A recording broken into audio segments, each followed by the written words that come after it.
అత్తయ్య గారు రామ్మా. అబ్బాయి ఏడి? రాలేదు, నేను ఒకదాన్ని వచ్చానండి. అదేంటమ్మా, వచ్చి కూర్చో ముందు. మీ మర్యాదలేమి నాకు అక్కర్లేదు.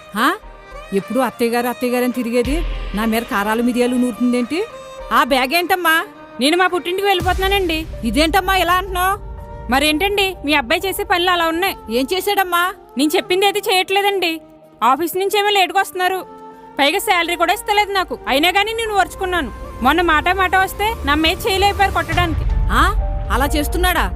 ఇక్కడుంటే నా మాట వినట్లేదనే కదా వేరే చోటుకు వెళ్ళాం ఇద్దరం. అక్కడ కూడా వినట్లేదండి. ఏం చేయమంటారు? అందుకే మా పుట్టింటికి వెళ్ళిపోతున్నాను. పుట్టింటికి వెళ్ళడం అంటే చిన్న విషయం కాదమ్మా. అక్కడ పెళ్లి కావాల్సిన 2 అన్నయ్యలు ఉన్నారు. నువ్వు వాళ్ళ ఇంటికి వెళ్ళావనుకో, భర్తను వదిలేసి వచ్చి ఇంట్లో ఉంటుందంటే అన్నయ్యలకు పెళ్లిళ్ళు జరుగుతాయా? అమ్మా నాన్నలకు కూడా ఇరుగు పొరుగు వారితో సూటిపోటి మాటలు ఉంటాయమ్మా. నువ్వు అలా వెళ్తే ఇక్కడ మేము హ్యాపీగా ఉండగలమా? అలాగని నా కొడుకు పరిస్థితి ఏంటి? ఇవన్నీ ఒకసారి